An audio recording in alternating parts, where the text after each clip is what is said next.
Good morning and welcome to worship at Bedford United Church. Probably also taking place in your homes, through your phones and your computers. Welcome. Thanks for making some time to worship together as a community.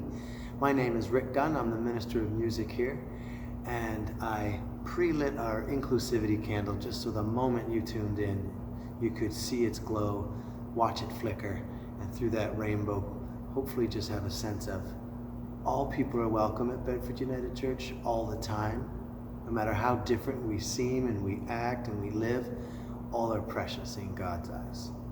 And we've got here in front of me 6 purple candles and an unlit white Christ candle. I'm going to light 5 of those purple candles now, because this is the 5th Sunday of Lent. We're making our way towards Easter Sunday. But I'm not going to light the white candle there. That is for Easter, and though we will most likely not be together physically in this church on Easter Sunday, we will worship and we will celebrate the resurrection and new life and hope. So let's get ready for worship. If you've got a candle in your space and it's not lit yet, now's a good time to light it. Make yourself comfortable and open your hearts and minds to God.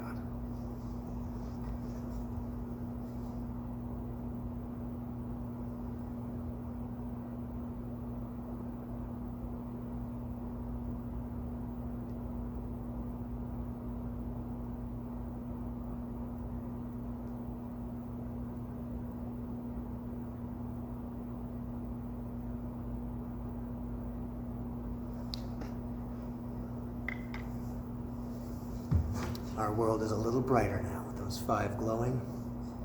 It's going to be a call to worship that appears on your screen. I'll be the voice of one, and then wherever you are, whoever you're with, if you're with people, or if you're all by yourself, I invite you to read the all part, and I'll do it with you just so we have a rhythm together. We have been in the wilderness, physically distant, yet socially present. We have been in the wilderness, counting new cases and praying for health. We have been in the wilderness, grieving life as we knew it, yet hoping for a new path. We have been in the wilderness, but we have not been alone, for God walks with us every step of the way. So let us worship the God of our darkest nights and our brightest days. Let us worship Holy God. Our first song is Dance with the Spirit. This has got a nice little beat to it, so if you want to clap or dance around wherever you are, or shake a shaker, feel free.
Piece to sing together, Called by Earth and Sky, a beautiful song about our call to care for the planet. And I think about how God is both like the earth, stuff you can feel, and God is like the sky, the spirit, the wind, the blowing, and we're called to be both, body and spirit together.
of hope and die. This is our sacred living trust, treasure of life sanctified, all by earth and sky. Precious these mountains, ancient sands, vast fragile land, seeds of awakening, rooted and strong, creation's faithful song, called by earth and sky, promise of hope held high. This is our sacred living trust, treasure of life sanctified, called by earth and sky. Precious the fire that lights our way, bright dawning day, fire of passion, sorrows undone, our faith and justice won, called by earth and sky, promise of hope held high. This is our sacred living trust, treasure of life sanctified, called by earth and sky, called by earth and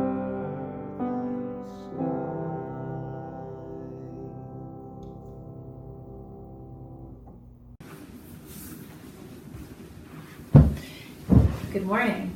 If we haven't had a chance to meet yet, my name is Paige and I'm the Family Ministry Leader at Bedford United Church. So now is the time that I would be inviting the children to come up to join me on the steps of the sanctuary for our time together before we head down for Sunday school. Right now, I'm grateful for this way that we can connect in this virtual space. Now, I wanted to share with you a video that I saw this week that brought me a lot of joy during these uncertain times. You'll see the video and the caption of this video, and you'll also see this video on our Facebook page. But this video is of an aquarium in Chicago, and this aquarium closed their doors to the public to keep everyone safe. And since no one was coming and going inside the aquarium, they let the penguins out to explore. And this video is of the penguins waddling around. You see the penguins waddle around and look at the tropical fish. You see the penguins waddle around and look at the front desk, the place where folks greet one another. You see the penguins go to the plants and go to the fish of the aquarium. They go to all these places that they've never been before to explore, waddling around. And this video brought me a lot of joy this week, and it reminded me of the world that we're living in right now, where everything is new and everything feels really different, and we all have a lot to learn. And I wondered, like those penguins, is there anything that is bringing you joy right now? Maybe you get to have lunch with your mom and dad every day that you don't often get to do. Maybe you get to spend more time with your siblings. Maybe you get to play Lego with them during times that you wouldn't normally get to play Lego with them. And I want to tell you that I'm proud of you, because we hear from the doctors and the leaders and the nurses in our lives that the best way that we can care for one another and the best way that we can show love to one another is to stay inside. So I know it is hard. I know we are missing our friends and our family, and we're missing our basketball games and our soccer games and our swimming lessons. But we also know that as Christians, we are called to show love. And right now, that great love that we can show is staying inside, checking in with our friends, with our neighbors, and with our family, and spreading that love in that way.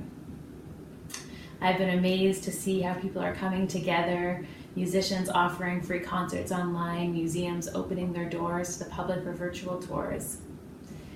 And I'm grateful for these ways that we can connect.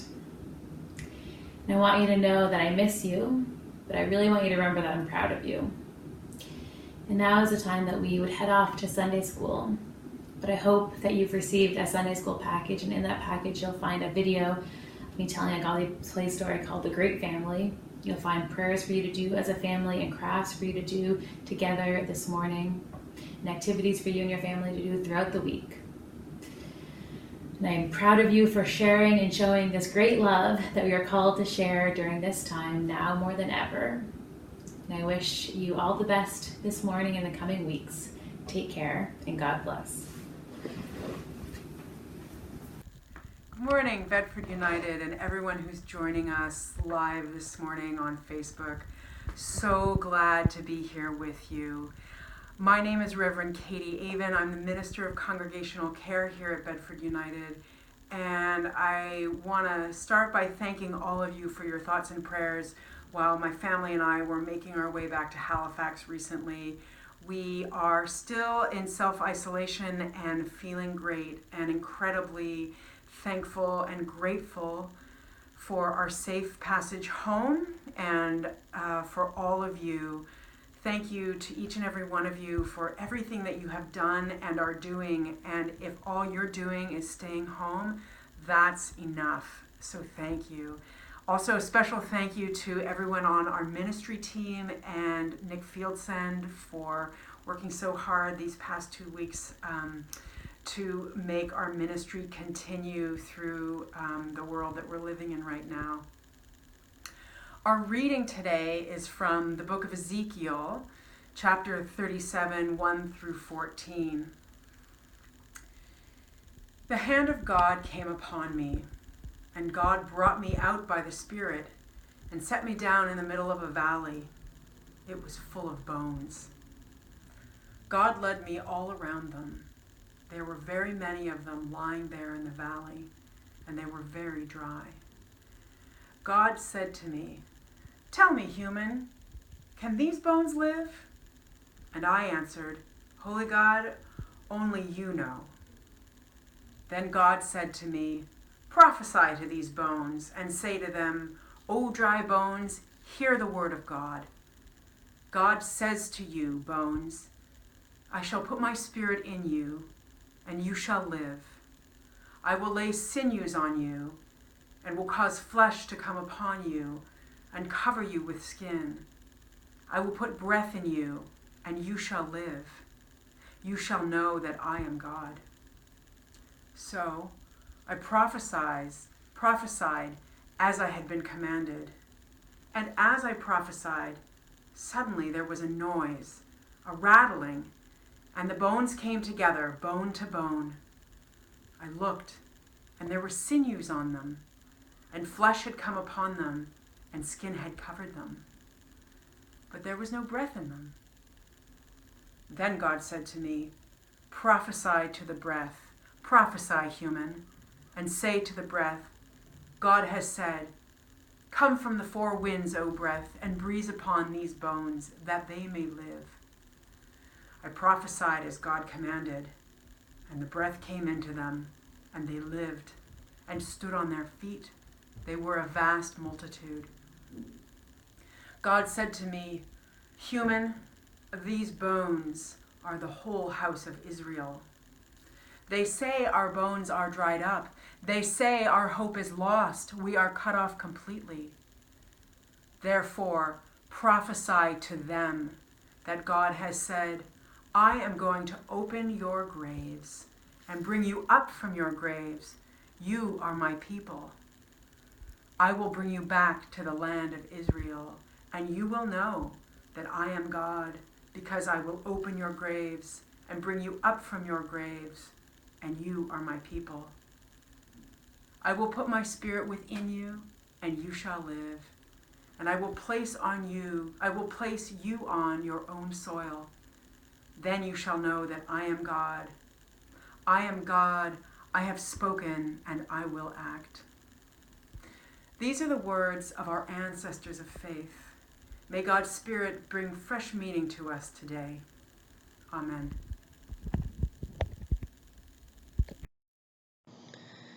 Hey, church. So, how you doing? How you making out? Do you feel like you've been set down in the middle of the driest valley, surrounded by even drier bones? I sure do. You know, there are so many dry places in the valley right now. You know what I'm talking about. You see those pictures from Italy and from Spain. We hear about the doctors and nurses who have taken that sacred oath of doing no harm, and yet keeping that oath has cost them their lives in caring for us. We think about how right now our trails, our parks, our playgrounds are all closed. We're kind of closed from Mother Nature in a way we haven't been before. I think this will teach us that distance makes the heart grow fonder, right? I think we'll think of Mother Nature in a new way. We drive down empty streets and you can't shake the barren feeling. It's like you're looking at tombs of the life that we used to live, all sealed up, locked away. There are so many dry places in this valley. It's no wonder I've heard myself and others saying so often, when things get back to normal, right? That's our rallying cry. When things get back to normal. We say that every morning when we get up. How many times do we wake up in the middle of the night wondering, when will it get back to normal? Is it 2 weeks, 2 months, 2 years? When? I don't know. Life before COVID, that was what we knew, right? It was safe. It was comfortable. It was secure. And for some of us, it's where our retirement plans and our pensions and our jobs were. No wonder we pine for it. Regardless, though, of all the change COVID has wrought, we are in the season of Lent, right? Of wilderness. We couldn't have picked a better theme. For us, the journey is our home. And what a trip it's been, my friends. But going back to normal is not the way of the Spirit. When our Hebrew ancestors left the slavery of Egypt, they didn't pass through the river Jordan just to go back to Egypt, back to slavery. They held up a promise of new life that was like an unexplored horizon. It's something that they couldn't control.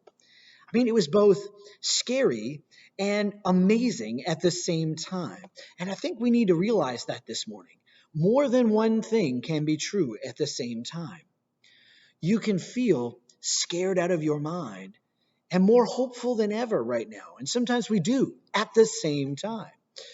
You can feel incredibly heartbroken and sad and absolutely happy and thankful at the same time. Give yourself that grace. There are so many feelings going through us, and we need the permission to feel all of it right now and be present to it. When I take a moment and I put down my panic, of which there's plenty, when I stop placating the pressure of how we're going to recover our church after this is done, especially if this keeps going on for a long time, that's hard to do because we're so vulnerable right now. There's no rental income coming into the church for our budget. There's no in-person giving. That's going to stack up. Think about that every day and what that's going to mean for us and our people and our ministry. When I stop focusing on that, when I stop focusing on all the suffering silos that I know so many of you who are watching are in right now, the suffering that so much of our world is going around and going through, and when I stop thinking about how are we going to wrap our heads and our hearts and our arms around all of this that's going on right now, when I put that fear on pause, when I stop letting my fear lead me into a bottomless pit, then I stop. Then I can breathe. Jesus had a saying about that. He said, why would you let somebody lead you who is blinded by fear? Because you know where you all are going to end up, right? He was right. We have to put that on pause, and we just have to breathe. I'm breathing that Spirit of God that's in my lungs and in yours and in this whole creation around us. And that's when I can really ask myself, do I want to go back to normal? Friends, I don't. I don't want to go back to normal if going back to normal means that the skies over Wuhan are going to be covered in a funeral pall of smog. I don't want to go back to normal if it means we can't see the bottom of the ocean in Venice anymore. I don't want to go back to normal if it means that our economic structures necessarily exploit the most marginalized and vulnerable among us to lift up the few and powerful and rich. I don't want to go back to normal if it means my normal in-person work life is running on a hamster wheel all day, and the only time I get to see my kid and my family is between bites of supper and the bedtime routine before I get back up and do it all over again. Just so we're clear, I'm totally cool if we open schools in the foreseeable future and it's safe. I think that would be great. Who's with me? Huh? Huh? The normal to which we are all collectively grieving, right, is that to be human means we are embodied spirits. Human beings are flesh and blood and bone and spirit. And Ezekiel reminds us of that truth today. You know, COVID created a situation where we're all like digital ghosts. We're kind of disembodied from our former selves. I mean, I can see you and you can see me, but I can't experience the fullness of your humanity. There's still this border between us, a screen through which we have to experience each other. You know, we're really grieving that. We're grieving the inability to give one another a hug in church, right? I know you introverts are loving that right now, but behind closed doors, even you admit you miss your church hugs. We're grieving the loss of being in the same room. I know I am. I'm really grieving not being here with all of you and feeling the energy that you carry as embodied spirits. Heck, we're even grieving the loss of saying hello to our neighbors because of social distancing. Even that is disembodied and radically altered. To be human is to be an embodied spirit. It's to awaken to the truth that we are all one with everything that was, that is, and can ever be. But right now, it can feel like we've never been more different from each other. Now, Ezekiel can be really bad news if we hold up difference as the way we're going to get through this wilderness, because land and blood are the primary way that people have identified what it means to hold a common humanity for centuries. I mean, nations, empires, dictatorships, even many modern countries today are still founded on some version of that principle. You belong in my border. If your blood is my blood, then we can share the same land. And everybody else, they come second. It's our agenda, our people, our family first, then everybody else. If you want to find the playbook for those political beliefs, the theological playbook is here in Ezekiel, if you want to read it that way. And that leads to division and death, not to oneness. But Ezekiel doesn't just dream of his nation reborn like it was. He dreams of a people being recreated. Remember how this begins. God says, I will put my spirit into you. And the Hebrew word for spirit is the word ruach. It's the same spirit that hovered over the void, that brought creation out of the chaos, right? Ezekiel is not just dreaming of what was normal coming back. He's dreaming of a new creation, a new way of life, one life. That's a worthy dream to have right now. The spirit has to enter you first. Only then can bone and flesh become spirit, become truly human. Spirit is that bridge to oneness with all of creation, with the divine and with one another. And whether it's a single human being or a nation full of them, without spirit, we're just a pile of dust and bones. But from that dust can come life, can come spirit-led life. And the spirit, well, the spirit blows where it wills. We can't control it. We can't quarantine the Holy Spirit. We can't lock her up or lock her down. And that's why we struggle with God, right? Y'all know that. That's why we struggle with God, because if we give up on going back to normal and we accept a spirit-led life, the Spirit is going to lead us into the wilderness. And the wilderness is full of the unknown and the uncertain. It is absolutely terrifying in there, and it's a place that's full of transformative, abundant, amazing hope. Both things are true. You know, I was thinking to myself today that it took more than the crucifixion to give birth to the church, right? We might want to remember that in this season. It took the resurrection, which no one but a handful of women believed anyway. It took encore performances by the risen Christ, and the disciples didn't swallow that easily. And then it took Pentecost, right? The Spirit filling dry bones with the fire of new life. It took all of those three before the church could be born. And only then were our ancestors open to being filled by God's Spirit, where people spoke every language, where the borders that we thought divided us one from the other were revealed to not even exist at all. This sense of oneness broke out and began raising up faith, hope, and love, these three, and the greatest of these is still love. You know, we forget that their Pentecost, after their wilderness and their resurrection, their Pentecost wasn't just romantic. It was scary. It was an uncertain time. Their livelihoods and their lives were at stake. If the Roman Empire discovered you had the Jesus virus, you got more than quarantine in those days. Might want to remember that. You know, and all the stuff that they had and they carried around with them, their possessions, they gave it all up. They put it in service to one another or to people who were living on the edge of a knife, because they realized that through this reorientation of their life, through this rebirth, through this experience of oneness, the truth was all that other stuff didn't really matter.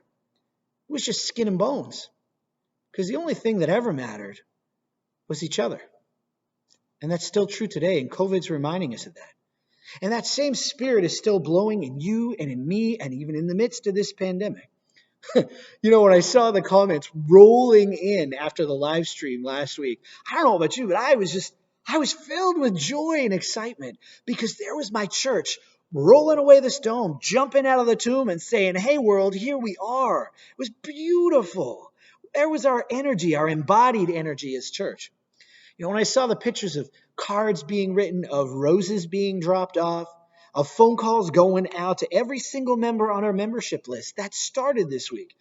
I saw pictures people were taking of drawing rainbows on their sidewalks in chalk, you know, groceries being delivered, people going to see their loved ones in nursing homes, even if it meant having to relate to each other through the screen of a glass partition. When I see a world where grocery store clerks and doctors are on the same level, where they're both superheroes. when I see government moving faster than we've never seen before, our world leaders working in new and bold and innovative ways, my gosh, those who have eyes to see and ears to hear, do you not see it? Do you not hear it? It's exploding all around us. New life, one life, it's coming. Now, we need to remember this morning, to be honest, right? I mean, to be real. No, we can't be together as embodied spirits right now. That hurts. And yes, the suffering that so many of you are going through right now, suffering our world is going through right now, is incomprehensible. You can't take that away. But there is good news, and that's that we are not just skin and bones for some virus. We are also spirit, and that spirit will make us one in the midst of this pandemic and transform us into a new Pentecost where new things are going to start. God starts new things. Someone I know sang that one time. COVID may spread like wildfire, according to infectious disease experts, but the mighty waters of love are going to rain down like a healing stream. And we will rise as church, more united, stronger, leaner, more capable of transformation than we ever were before. So do me a favor and get your loved ones together and tell COVID to go running for the hills, because the people of faith are coming. We are on the way.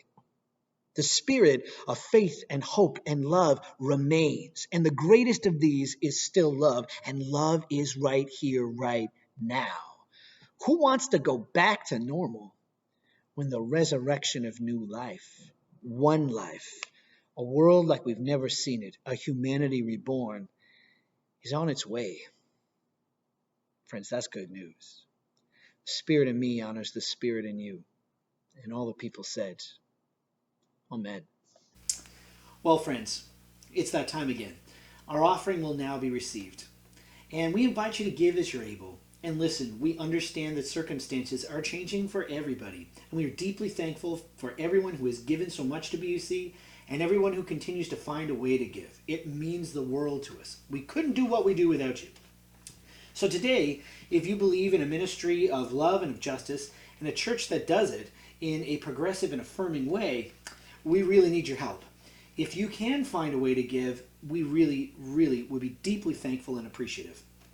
Now, the good news is that there's many ways to give, even though we can't be in person.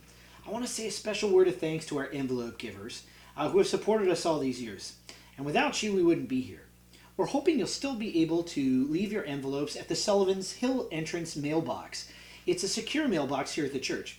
And our administrator, Jen Johnson, will check that and make sure that your envelopes get to where they need to go.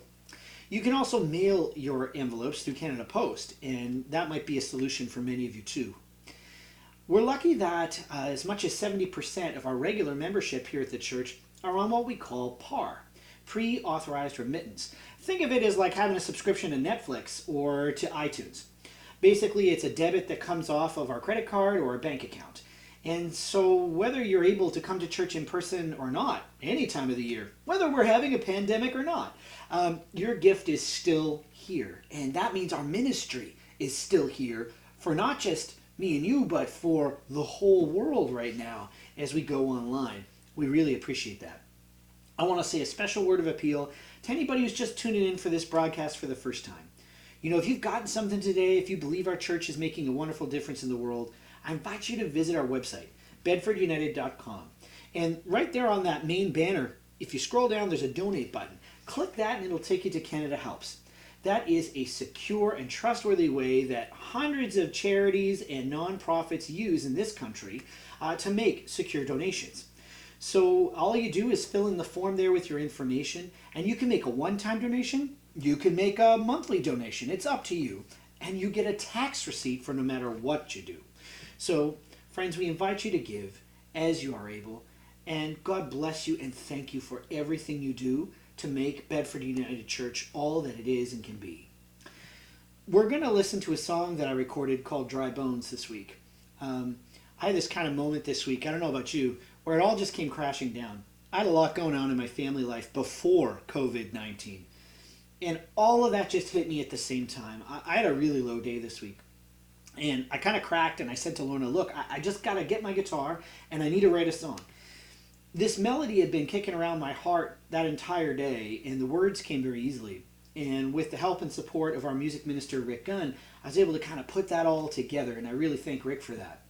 I hope the words are going to be on the screen, and I hope you can sing along. This piece was inspired by the doctors and nurses that are putting themselves on the front lines, the truckers, the grocery store clerks, you know, everybody who is giving so much and sacrificing so much for our common good. I really believe in Ezekiel's prophecy that yes, we are giving a lot right now. We're sacrificing a lot right now. But I believe new life, one life can rise from that. Something new is on its way. And friends, that's our song of hope and of faith. I hope you enjoy it.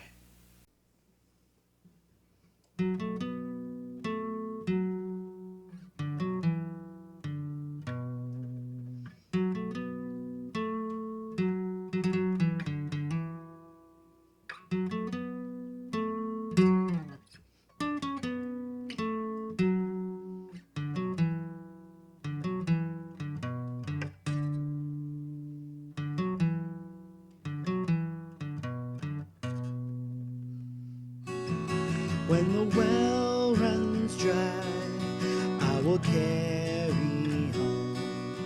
When my hope seems lost and overcome, then you will sing to my servant, bring new life, spirit life to these dry bones. Precious life, spirit life to these dry bones. When the well runs dry, I will carry on. When my hope seems lost and overcome, then you will sing to my servant, bring new life, spirit life to these dry bones. Precious life, spirit life to these dry bones.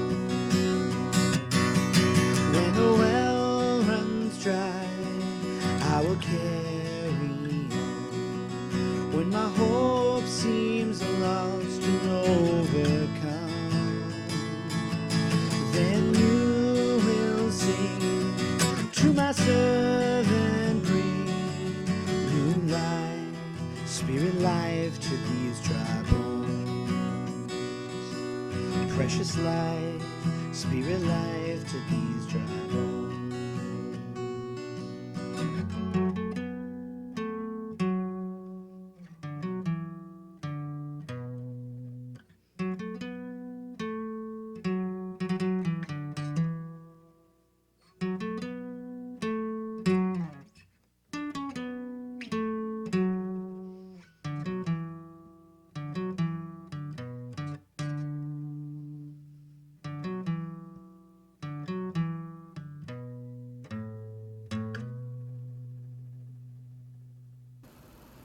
These are strange times, and yet prayer is a lifeline, a fail-safe way for us to deepen our relationship with our Creator, who walks this journey with us, who is with us in dry places, and who assures us that no matter what happens, we are not alone but safe in the hands of God.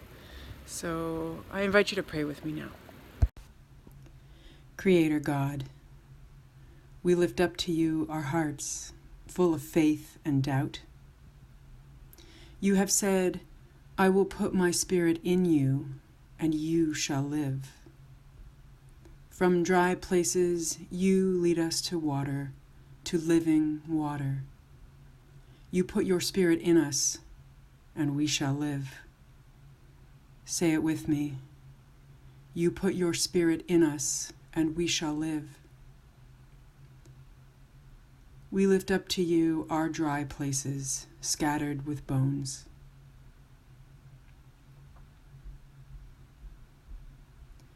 Our fears of what may come, our grief for what we have lost, our rage and despair for the suffering in the world and in our lives. We cannot know what tomorrow will bring, but we can believe that whatever may come, your Spirit will be with us and in us, and we shall live. We lift up to you the moments of hope and joy that have come to us in the past week. We give thanks for these moments, these reminders that we are not alone. We give thanks that you love us, that you guide us, and that you show us your way of love. We cannot know, but we can believe that your love and joy are unconquerable by fear and illness, that your love is made perfect when we love and care for each other, and that the bonds of your love are stronger than anything in this world. And we pray these words in the name of our Redeemer, Jesus Christ. Amen. A closing song, Over My Head. Let's take everything we've heard and felt in this worship service and just give it into the song.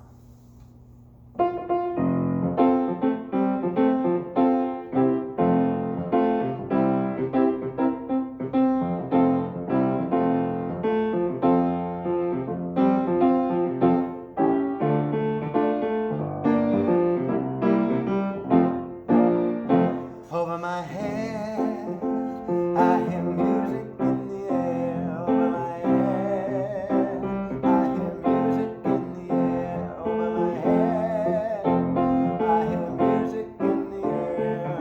There must be a God somewhere. When the storms of life are raging, I hear music in the air. When the storms of life are raging, I hear music in the air. When the storms of life are raging, I hear music in the air. There must be a God somewhere. Over my head, I hear music in the air. Over my head, I hear music in the air. Over my head,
So friends, I invite you now to go out into the world, however that looks for you right now, virtually, and to continue to spread and share that great love that we're called to share. I invite you to continue to check on your neighbors and your friends and family and to extend your circle of care. But most importantly, I want you to know that you are not alone, that God is with you in these days that are hard and uncertain. Know that BUC, your church family, is praying for you. And know that we are proud of you, and know that we miss you. And now I invite you to join us for coffee in the porch. And the way that looks this morning is that Reverend Matt will be doing a Facebook Live in the porch. And I know Matt will have his coffee, and I invite you to have your coffee or tea or whatever you love on a Sunday morning. And join us for some conversation, for some time to check in with each other and to connect. And I will see you there momentarily. Cheers.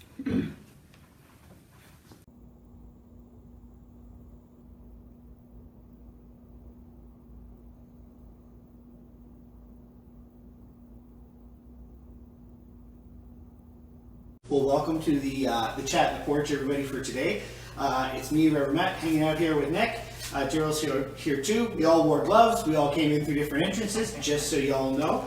We are underneath our requirement for 5 in the building, which is really good. So no one has called cops, which is great too. And I want to share with you a beautiful poem, as we often do at BUC. We have our resident poet, Carolyn Kroll. She's got this beautiful book, To Touch the Mystery. And I want to remind everybody that this collection of her poetry is now available for purchase. Shameless plug for Carolyn, and because we believe it. Nick has got a website that's linked off the BUC website. So if you go to our homepage, you will see touchthemystery.com, and you can go and find out more about Carolyn's work there and her beautiful poetry. And I want to share this one with you. It's called River of Life.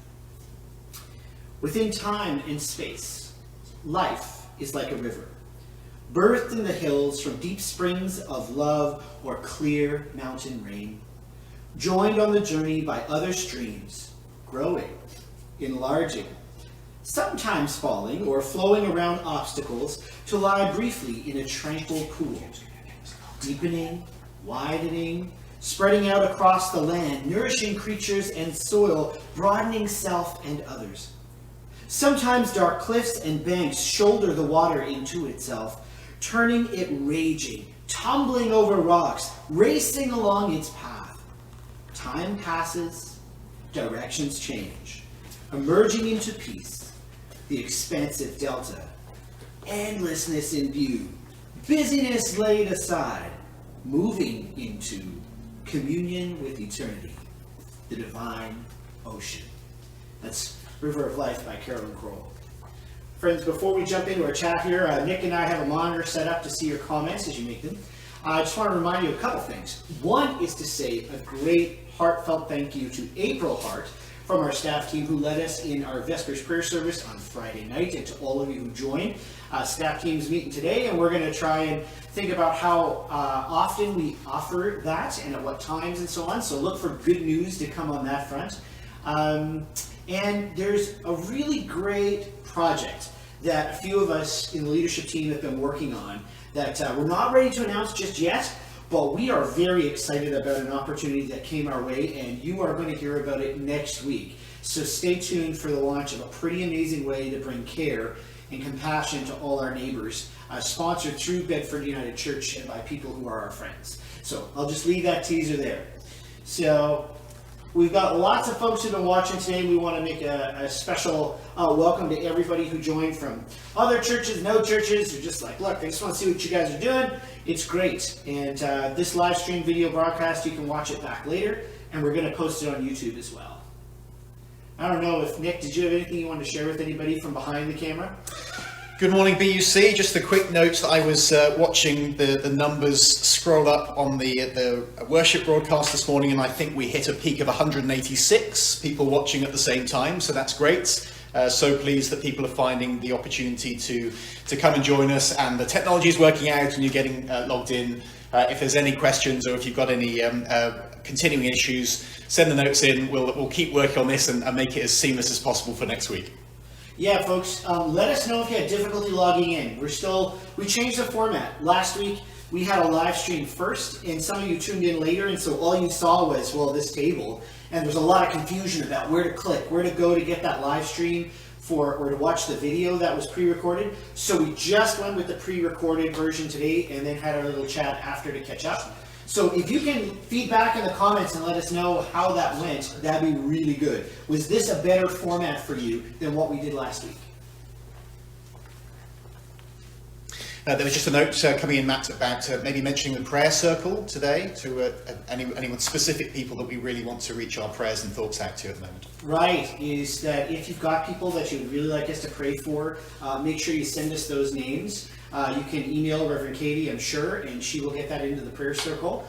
You can go to our website if you don't have Katie's email right in front of you, and look her up and send that to us, or send it in even to the office is fine. We will get it into the prayer circle, and that will be awesome. I do have prayers from friends of ours, Jean and Matt Salisbury's daughter Meredith and her husband Jerry. They emailed me this week to say, Matt, we love what you guys are doing at BUC. We're staying in touch and just wanting us to pray for all the doctors and nurses and healthcare workers in every way across the country. They're really going through a lot right now, and they're hopeful as well as tested right now, and so they need our prayers and our love and our light. Yeah, Eloise, you're gonna lose us when we shift from a pre-recorded video to a live stream in the porch, right, Nick? You're gonna need to click on the live stream to get back in. Yep, so you'll see another little live button. It's the little red rectangle on your left-hand side of the page in your video feed. Go in there, click on that video, and you can catch us up and join the conversation. Yeah. So hopefully that's a little bit more clear. And we're getting solid feedback from folks that this was pretty easy to connect, all things considered. We're always working on other ways to connect folks. Not everybody in the congregation, of course, is on Facebook. You don't need to have a Facebook account to go to Facebook Live, which is good. And we might be playing with some other ideas to change that format to reach more people. We'll see. Thanks, Debbie, for that comment. Yeah, I think it was a lot more seamless today for sure. Anne says she cheats and uses 2 devices. Lots of us have more than one gizmo in our house. Natalie says to remind you it's important to refresh your page. If you get kind of lost, just refresh your page. That can be helpful. And you can always watch this back, everybody, what we did on our live stream and also on YouTube.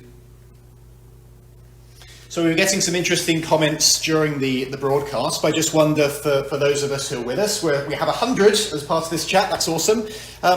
Were there any questions or thoughts that were prompted by what the team shared this morning, whether it was some of the themes in Matt's sermon or some of the ideas that came up in the reading or the prayer? Share what you're feeling at the moment. Let's get some conversation going around that. Absolutely. Bruce actually has one of those comments, Nick, right? Love the connection we made between doctors, truckers, and grocery store workers. We're all one and essential. We've talked at BUC before, it's not so much about the greatest and the least switching places. It's about we don't value people along those lines anymore in how we live our lives. And we're seeing a real example of that, like absolute gospel truth right now. Mona just said she found us. So Mona, can you let us know, did you just find us now? Did you have great difficulty with that?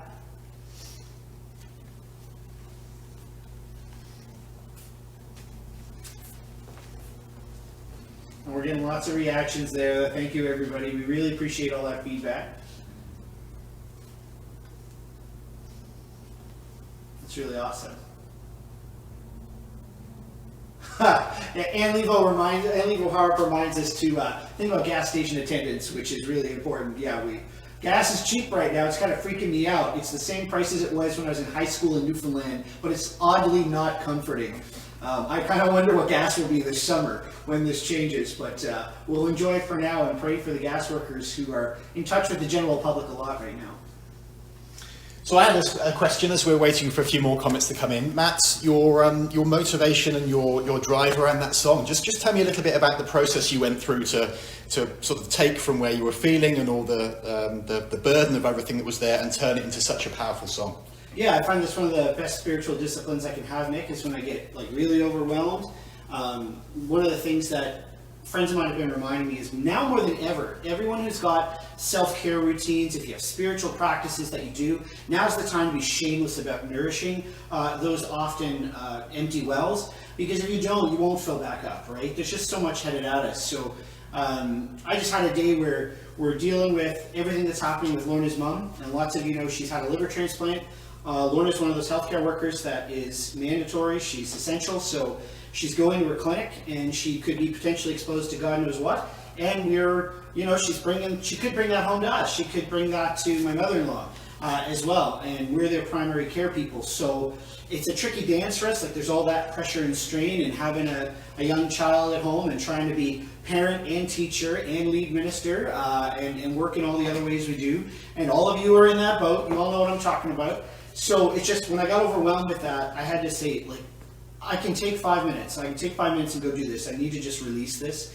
So someone said to me, Nick, on a Facebook post recently, it was really great. I think it was Ann Head, she was saying she felt really awful. And that was the moment she said, I need to go for a walk. It was the same thing for me. I just needed to write a song. And she felt better. I felt better after I did that. So just go do it. Go do it. Be shameless about it. When you need space, go do it. You need to pray, reflect, meditate, breathe, all those good things, whatever gives you joy. Be shameless about it right now.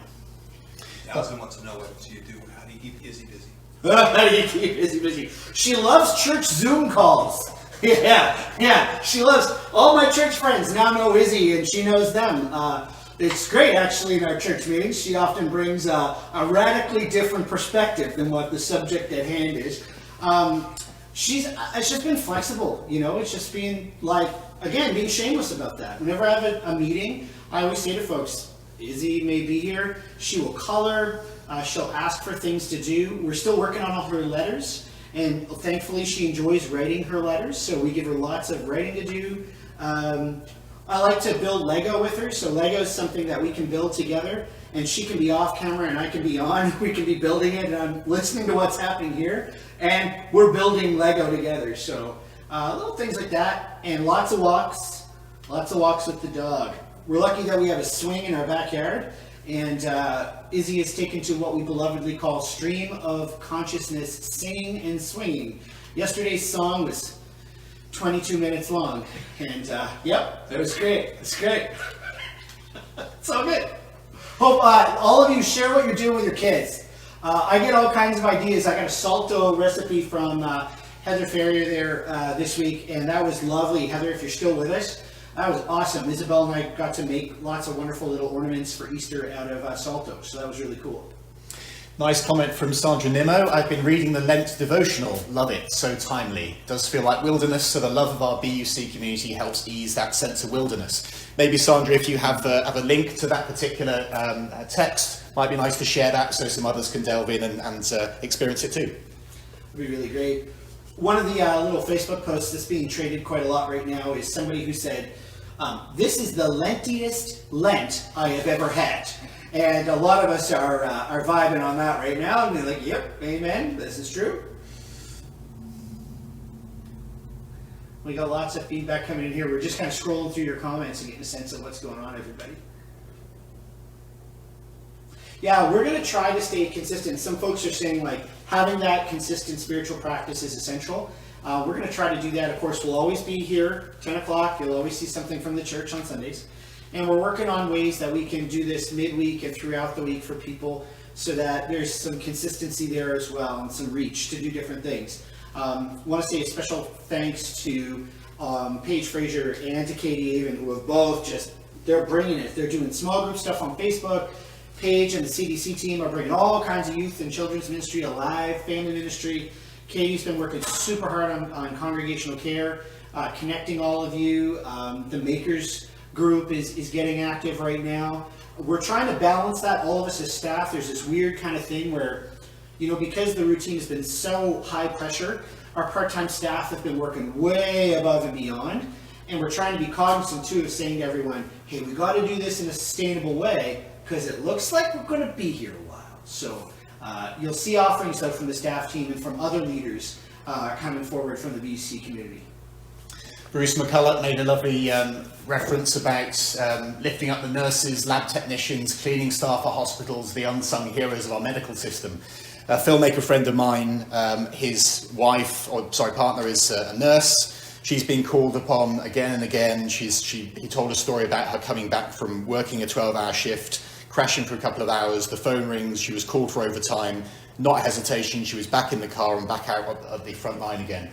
Incredible demands being put on these people. And Mike created this lovely short film about his partner, just the sort of the sense of her preparing and going about the daily business, as a shout out to everybody to support anyone that we know on the front line in the medical service. I posted it on my personal page yesterday. Take a look at it. It's such a powerful piece. Share it, get the word out. We really need to all play our part in supporting this group. Thank you for that, Nick. We're just scrolling through here, everybody, trying to keep up with all the comments.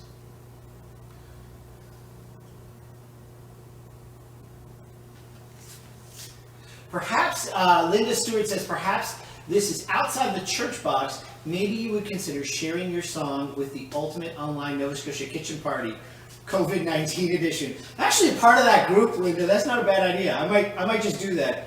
It's only moderately embarrassing the way I sang it, so we'll see. Danielle Hart has a message for us today. I love the message, especially I love the way that tied resurrection and Pentecost together. What is required to evolve to new life was beautifully worded. Loved your song also, Matt. Thank you for offering so much of yourself to this. I know this actually takes more time than in-person stuff. Blessings to you all. Word to everybody, lots of your United Church ministers are out there recording live services. So make sure you're taking a few today, it's a great spiritual practice you can do during the week. Reverend David Hart also recorded his first, I believe, online worship experience today. So shout out to David there, and thank you, Danielle, for that feedback. I really appreciate it. And Melissa says, a good activity for kids is planting seeds and watching them grow. Also something for them to take care of. One of the things that I'm reminded of, I can't speak for older kids. Isabella's 4. But I find she always wants to have responsibility. She loves to try and help. And it's having the grace and openness to be like, keeping her busy in that way and making that invitation constantly. She's got a whole herb garden right now that she's growing with us in the backyard there, on the backyard sort of facing windows in our house. She waters them every day, takes care of them, we check in on it. One of the other activities that we do, whether we're inside or outside, depending on the weather, is we try to count the birds during the day. And so she keeps a running tally of what kind of birds she sees, and we go look them up online, and we can kind of find out and learn more about the birds and the critters that are around our house. So that's another one that I've really found great. She's been great at helping us do like dishes and cleaning up around the house and doing those kinds of things, as well as doing the silly stuff. So invite them to take part. What's it like for Lorna at work? Daryl's just asked me what's it like for Lorna at work. I got a bit of insight from healthcare professionals that are emailing me and Facebooking me. I don't even know if that's how you say that, from across the country. And of course, I share this with Lorna, and I'm part of a leadership group that also has healthcare professionals in it. And the temperature's really hot right now at all of their workplaces. Everyone is just really, really careful and scared. That's the honest truth, right? About COVID is a sneaky disease where you may not even show symptoms and you could be bringing it back to our family. So some healthcare workers are actually isolating themselves from their children and their partners, or from anybody else who's living in the home with them. Like, they literally come home, they have one bedroom that they stay in and one bathroom they use, and that's it. Because they don't want to pass it on. They're really in a hard place right now. And like Bruce pointed out earlier, that's not just, when we say that word, we don't just mean doctors or nurses. We mean everybody who works in the healthcare system. Whether you're working at a Tim Hortons at the Cobequid, or whether you're the cleaning staff or whatever, all the way through. They're all feeling that. So some services are going to virtual, and we're going to see more of that. I know some people who work in mental health and addictions, and I would say we'll see more move to virtual work there, but it's a constant struggle. They're really going above and beyond for us. We all know and love Gloria Churchill, and know what a deeply faithful person she is, but she commented that not only is she appreciating this, but it's actually deepening her faith, this message of new life resonating with her at this time in self-isolation. So it's really interesting to see how the despite all this pressure and pain and distress, there are so many shoots of hope that are coming up at this time. And one of those really cool things that we get to watch is like Rhonda Geske is saying, hey, I'm watching from San Diego. We have people watching from Manitoba, from all kinds of different corners and pockets across the Maritimes. We've had a bunch of clergy who don't have, and church people from other congregations, and people who I haven't seen in years, but who now have connected through Facebook and have tuned in, and so it's really neat to see all of that. Why is there a plastic sheet by you? Heat regulation. Oh, okay, sorry. Well, that's in the shot. Yeah, good question, Allie. So it was really great. Life goes on, as we were saying, and Brian Skelly, our amazing custodian, of course, he texted me a couple of weeks ago, and Brian was like, all of you are gone. What do I do? And Brian and I were laughing, and he was like, there's only so much I can clean when nobody is in the building. And I said to him, listen, we're all gone. We're all out of your hair and out of your way now. So all those big projects go and do. So Brian's been busy around the church doing big projects like this. Natalie is scraping, doing drywall, repainting around those windows up in the ceiling there and around the side of the church where we had some water damage. So Brian's doing all those big projects that he couldn't quite get to before. So that's why the plastic sheet is there. We're not in a hazmat situation yet at BUC.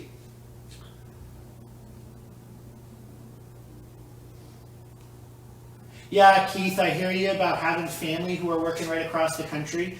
We've had some family of our BUC members reach out and just say to us, just pray for us, pray for us, pray for us. We're really, the healthcare folks are feeling anxious, as are all the people connected to them in their lives. It's such a bizarre situation. Jan Oakey makes the point that kids are missing school and their friends, so it's important to give them time on video chats and messages with their friends too. I know lots of parents that are in a similar situation where they're reaching out. I mean, it's one of those things that you sort of wrestle with. How much screen time should you let your kids have? But I think these are extreme circumstances, and the benefit of having that connectivity, being able to hang out with your friends, especially for younger kids that aren't really able to fully understand and embrace what's going on at the moment. Just having that connectivity on a regular basis is so important. We did a couple of FaceTime phone calls with, or video calls, I should say, with some of like Isabel's godparents are home. They're in isolation, so it was great to connect with them. It's the first time she'd seen them in months, and we frequently connect with our family that way across the country. And I've seen some of you posting on Facebook that you're doing that too, and you're trying to do it in different ways. And it being funny that we didn't talk as much before COVID, and it seems to be bubbling up new ways to connect as a family. Lots of people are trying Zoom. Other people have tried different platforms that haven't quite worked out as well. We're doing a lot of Zoom calling right now, and it's still, I think you get 45 minutes, and you can have quite a number of people connected for that 45 minutes for free right now, so it's a good option. And it's pretty straightforward to use. And one-to-one calls are unlimited time. So one-to-one are unlimited. Yeah, it's the group calls that are limited to 45 minutes. Thanks, Nick. Yeah.